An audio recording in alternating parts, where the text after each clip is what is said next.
When I was a kid, the disaster we worried about most was a nuclear war. That's why we had a barrel like this down in our basement, filled with cans of food and water. When the nuclear attack came, we were supposed to go downstairs, hunker down, and eat out of that barrel.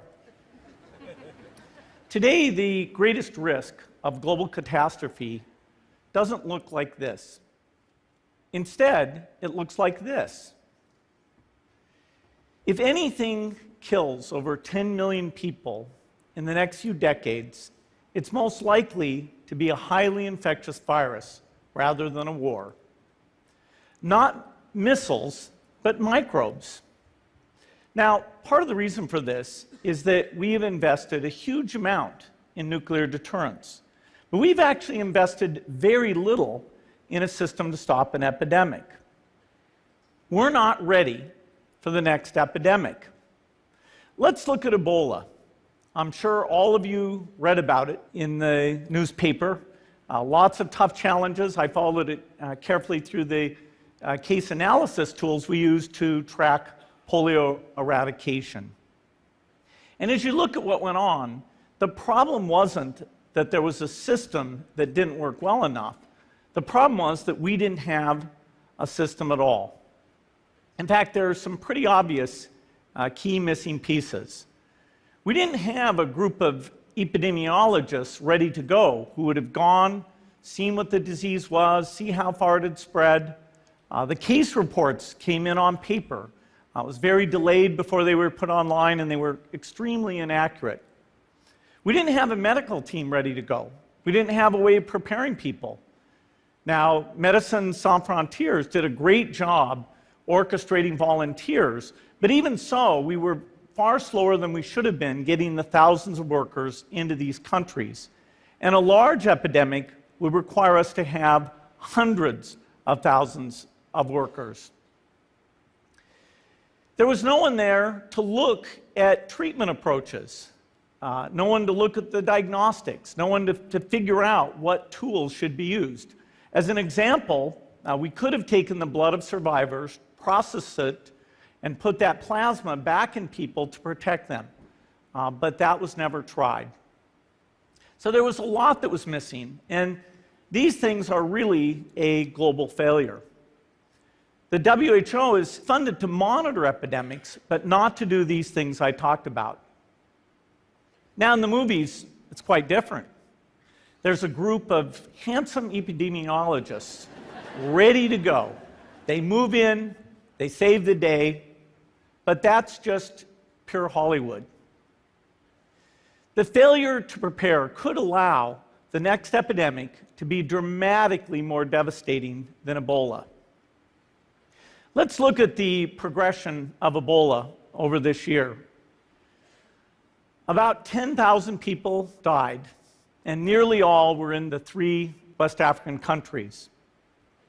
There's 3 reasons why it didn't spread more. The first is there was a lot of heroic work by the health workers. They found the people and they prevented more infections. The second is the nature of the virus. Ebola does not spread through the air. And by the time you're contagious, most people are so sick that they're bedridden.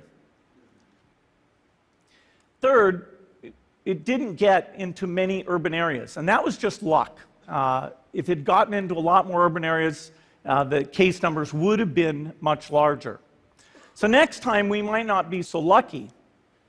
You can have a virus where people feel well enough while they're infectious that they get on a plane or they go to a market. The source of the virus could be a natural epidemic like Ebola, or it could be bioterrorism. And so there are things that would literally make things 1,000 times worse. In fact, let's look at a model of a virus spread through the air like the Spanish flu back in 1918. So here's what would happen. It would spread throughout the world very, very quickly. And you can see there's over 30 million people die from that epidemic. So this is a serious problem. We should be concerned. But in fact, we can build a really good response system. We have the benefits of all the science and technology that we talk about here. We've got cell phones to get information from the public and get information out to them.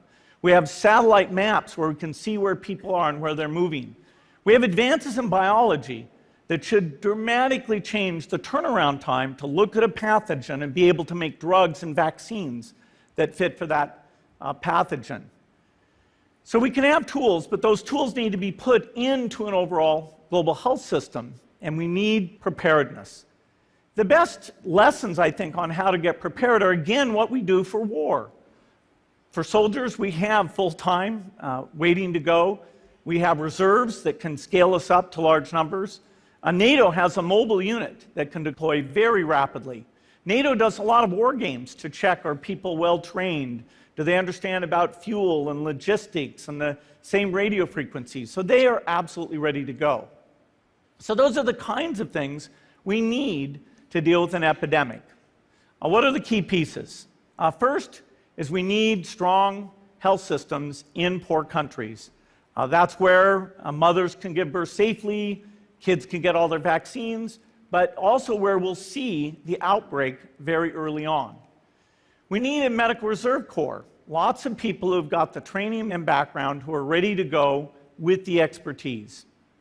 And then we need to pair those medical people with the military, taking advantage of the military's ability to move fast, do logistics, and secure areas. We need to do simulations, germ games, not war games, so that we see where the holes are. The last time a germ game was done in the United States was back in 2001, and it didn't go so well. So far, the score is germs 1, people 0. Finally, we need lots of advanced R&D in areas of vaccines and diagnostics. There are some big breakthroughs, like adeno-associated virus, that could work very, very quickly. Now, I don't have an exact budget for what this would cost, but I'm quite sure it's very modest compared to the potential harm.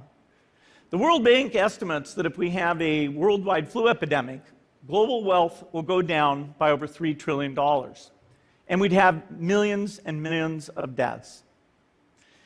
These investments offer significant benefits beyond just being ready for the epidemic. The primary health care, the R&D, those things would reduce global health equity and make the world more just as well as more safe. So I think this should absolutely be a priority. There's no need to panic. We don't have to hoard cans of spaghetti or go down into the basement. But we need to get going because time is not on our side. In fact, if there's one positive thing that can come out of the Ebola epidemic, it's that it can serve as an early warning, a wake-up call to get ready. If we start now, we can be ready for the next epidemic. Thank you.